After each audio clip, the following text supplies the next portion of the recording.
Bismillahirrahmanirrahim. Assalamualaikum warahmatullahi wabarakatuh. Alhamdulillah wassalatu wassalamu ala nabiyyina Muhammad sallallahu alaihi wasallam, amma ba'd.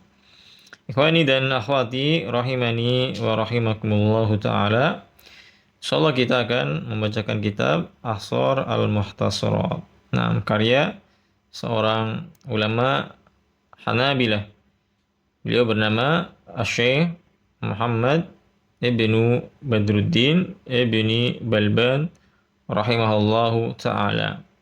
Salah seorang ulama dari Damaskus yang masyhur akan keilmuannya dan kesuhudannya. Dan beliau rahimahullahu ta'ala memiliki banyak karya dalam mazhab Hambali. Salah satunya adalah kitab yang akan kita baca, yakni Ahsar al-Muhtasarat. 6. Insyaallah langsung saja kita baca tanpa memperpanjang waktu. Qala al-mu'allif rahimahullahu ta'ala, bismillahirrahmanirrahim. Alhamdulillahil mufakkih man syaa min khalqihi fid din. Wassalatu wassalamu ala nabiyyina Muhammadinil amin. Al-muayyadu bi kitabihil mubin. Al-mutamassiku bihablihil matin. Wa ala alihi wa sahbihi ajma'in. Wa ba'd. Dan ini mukaddimah dari kitab Al-Muhtasarat. Faqad sanaha bi khaladi an ahtasira kitabi al-musamma bi kafil mubtadi. Nah, beliau mengatakan, faqad sanaha bi khaladi, dan terbetik dalam hatiku, an ahtasira, untuk meringkas, kitabi, kitabku ini, meringkas kitabku, al-musamma, yang dinamakan bikafil mubtadi. Ini beliau terbetik dalam hatinya ingin meringkas kitab yang berjudul Kafi al-Mubtadi. Al-Kain fi fiqhil imami Ahmad bin Hanbal asabir li hukmil mulkil mubdi. Yang mana kitab ini, yakni Kafil Mubtadi, adalah kitab yang terbentuk dalam mazhab Hambali, dalam mazhab Imam Ahmad bin Hanbal radhiyallahu an. Jadi kitab Kafil Mubtadi adalah kitab fikih mazhab Hambali. Liyakruba tanawuluhu 'ala al-mubtadi'in wa yasula hifdhuhu 'ala ar-ragibin wa yakilla hajmuhu 'ala at-talibin wa samaituhu Ahsar al-Muhtasarat. Tujuan beliau dalam menulis kitab Ahsar al-Muhtasarat ini yang pertama, tujuan beliau dalam meringkas kitab ini, yakni kitab Kafil Mubtadi, yang pertama,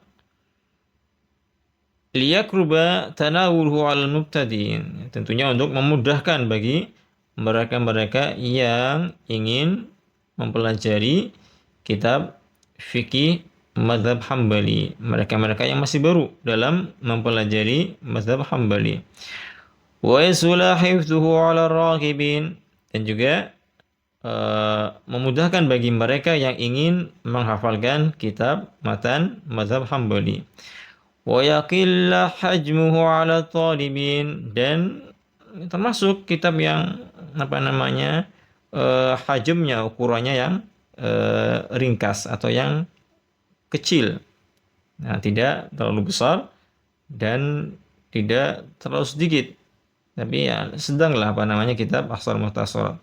Wa samaituhu Ahsar al-Muhtasarat. Nah, beliau rahimahullahu taala, yakni Syekh Muhammad bin Badruddin Ibni Balban, menamakan kitab yang beliau ringkas dari kitab Kafil Mubtadi dengan nama Ahsar al-Muhtasarat. Nah, li'anni lam akif ala ahsar minhu jami'in limasailihi fi fiqhina minal mu'allifat. Nah, kata beliau, karena beliau tidak melihat ada matan yang lebih ringkas dari kitab Ahsar Muhtasarat, yang di dalamnya mencakup masalah fikih mazhab Hambali. Nah, ini klaim beliau rahimahullah ta'ala, bahwa tidak ada yang lebih ringkas dari matan-matan fikih kecuali kitab Ahsar al-Muhtasarat. Nah, Wallahu as'alu an yanfa'a bihi qari'ihi wa hafidhihi wa nadirihi. Dan beliau rahimahullah ta'ala berdoa kepada Allah ta'ala, ya Allah, aku mohon agar bisa bermanfaat untuk siapa? Untuk orang yang membacanya, untuk orang yang menghafalnya, dan juga untuk orang yang mempelajarinya. Innahu jadirun bi ijabati da'wat. Sesungguhnya Allah Ta'ala maha mengijabahkan atau mengabulkan doa-doa. Wa yaj'alahu khalisan liwajhil karim muqarriban ilaihi fi jannatin na'im. Semoga Allah Ta'ala menjadikannya niat yang ikhlas karena wajahnya Allah, atau mengharap wajahnya Allah Ta'ala, dan juga agar menjadikan untuk mendekatkan diri kepada Allah Ta'ala dalam memperoleh surganya Allah yang penuh dengan kenikmatan. Wa ma taufiqi wa i'tisami illa billahi alaihi tawakkaltu wa ilaihi unib. Nah, dan tiada taufik dan pertolongan kecuali dari Allah Ta'ala, dan hanya kepadanya, yakni kepada Allah Ta'ala, aku bertawakal dan aku kembali. Nah, ini mukadimah dari penulis rahimahullah Ta'ala dalam kitab Ahsar al-Muhtasarat. Dan ringkas lagi, kitab Ahsar Muhtasarat adalah kitab ringkasan yang beliau ringkas dari kitabnya yang berjudul Kafil Mubtadi. Nah, beliau ringkas dan beliau namakan dengan nama Ahsar al-Muhtasarat. Nah, lalu beliau rahimahullah ta'ala melanjutkan pembahasan kitabnya, yakni Kitabut Thaharah. Qala al-mu'allif rahimahullah ta'ala, Kitabut Thaharah, al-miyahu thalathatun, al-awwalu tahurun wa huwa al-baki ala khilqatihi, wa minhu makruhun kamutaghayyirin bighairi mumazijin, wa muharramun la yarfa'ul hadas wa yuzilul khabas, wa huwa al-maghzubu wa ghairu bi'rin naqati min thamud. Nah, beliau mengawali kitabnya dengan kitab At-Thaharah. Nah, kitab sendiri maknanya adalah kitabun jam'un, kumpulan. Sedangkan At-Thaharah itu secara bahasa, sebagaimana disebutkan oleh Syekh Ahmad Al-Quaimi dalam syarahnya Hawasi Sabiqat, beliau mengatakan At-Taharatu lughatan an-nadhafatu wan nazahatu minal aqdar. Yani suci dan bersih dari kotoran. Suci dan bersih dari kotoran. Sedangkan secara istilah beliau mengatakan, ya, Syekh Ahmad Al-Quaimi menukilkan makna secara istilah dari kitab Al-Muntaha. Beliau mengatakan irtifa'ul hadas bima'in tahurin mubahin wa zawalul khabas bil ma'i tahur walau lam yubih. Nah, jadi makna taharus secara istilah adalah irtifa'ul hadas, mengangkat hadas. Mengangkat hadas. Apa itu hadas? Hadas adalah sebuah sifat yang ada pada diri manusia. Nah, ketika seorang memiliki sifat tersebut, entah itu hadas yang besar atau hadas yang kecil, maka dia harus menghilangkannya ketika hendak beribadah. Ini dengan bertoharah, Ini irtifa'ul hadas bima'in tahurin mubahin. Nah, irtifa'ul, mengangkat hadas, bima'in tahurin mubahin, dengan air yang suci mensucikan dan airnya mubah. Jadi, ayul ikhwah, dalam mengangkat hadas itu harus terpenuhi dua syarat. Harus apa? Terpenuhi dua syarat. Syarat yang pertama adalah airnya suci mensucikan. Lalu syarat yang kedua adalah airnya mubah. Mubah di sini maknanya boleh kita pergunakan. Dalam artian bukan hasil curian atau ghasab ataupun semisalnya. Nah, maka ketika dua syarat ini terpenuhi, maka bisa untuk apa? Untuk bertoharah. Lalu beliau mengatakan lagi, wa zawalul khabas bil ma'i tahur walau lam yubih. Nah, dan juga toharah itu menghilangkan najis dengan air yang suci mensucikan, dan juga meskipun air tersebut adalah air yang tidak diperbolehkan untuk digunakan. Jadi bisa kita ketahui ada dua perbedaan dalam bersuci. Bersuci menghilangkan hadas dan bersuci menghilangkan najis. Nah, ketika seseorang bersuci menghilangkan hadas, maka apa? Maka syaratnya dia harus menggunakan air yang suci mensucikan dan juga airnya mubah. Nah, airnya mubah.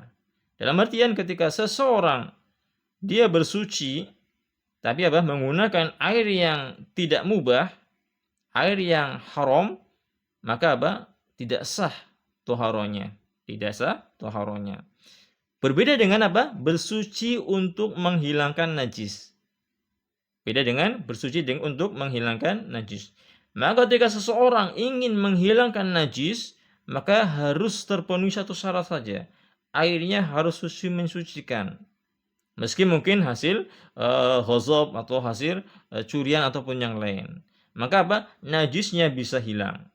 Najisnya bisa hilang. Meskipun apa? Meskipun airnya tidak air yang mubah. Nah, ini perbedaan. Jadi bisa kita simpulkan makna at-thaharah secara istilah itu punya dua makna.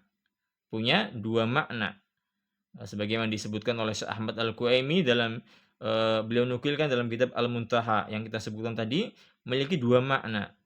Nah, thaharah dalam menghilangkan hadas dan toharoh dalam menghilangkan khabas. Toharoh menghilangkan hadas, dia harus airnya suci mensucikan dan juga airnya mubah. Sedangkan toharoh dalam menghilangkan khabas atau najis, maka dia cukup air yang suci mensucikan meskipun tidak mubah. Nah, ini kita butuh toharoh berarti apa? Kumpulan-kumpulan yang berkaitan tentang permasalahan toharoh. Nah, kumpulan yang berkaitan tentang masalah tohara. Nah, paham ya insyaallah? Al-miyahu salasah, kata penulis. Al-miyah salasatun. Air itu terbagi menjadi tiga macam. Air itu terbagi menjadi tiga macam. Nah, al-awwalu tahurun wa huwa al-baqi ala hilqatihi. Yang pertama adalah air yang suci mensucikan. Yang pertama adalah air yang suci mensucikan. Ya, mana air yang suci mensucikan? Maka di sini penulis yakni Muhammad bin Badron rahimahullahu taala mengatakan wa huwal baqi ala hilqati, air yang sesuai dengan apa yang Allah taala ciptakan. Air yang sesuai dengan apa yang Allah taala ciptakan. Air laut, air sungai, air salju, embun, air hujan dan semisalnya. Maka boleh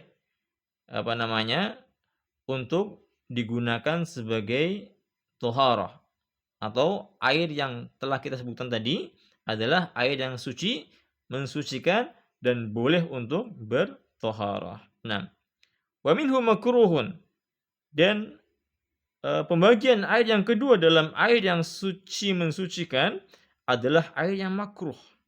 Air yang makruh. Nah, apa itu air yang makruh? Kamutaghayyirin bi ghairi mumasij, kata penulis. Air yang makruh adalah air yang mutaghayyir, yang dia berubah. Airnya dia berubah bi ghairi mumazijin. Tanpa apa? Tanpa perubahannya itu dengan perubahan sesuatu benda yang larut pada air tersebut. Bi ghairi mumaz. Mumaz itu bisa kita artikan sesuatu yang larut. Yang ketika kita masukkan ke air, maka air tersebut berubah warnanya, berubah baunya, atau berubah rasanya, atau semisalnya. Nah, maka air tersebut ketika berubah dengan sesuatu yang tidak larut, hukumnya apa? Makruh. Untuk kita pergunakan dalam apa? Dalam bersuci. Nah, seperti apa? Kamutaghayyirin bi ghairi mumazij. Seperti air yang dia berubah dengan sesuatu benda yang tidak larut. Dengan sesuatu benda yang tidak larut. Karena ada benda yang ketika dimasukkan menjadi larut. Maka apa? Maka berubah yang tadinya tahur menjadi tahir, yang suci.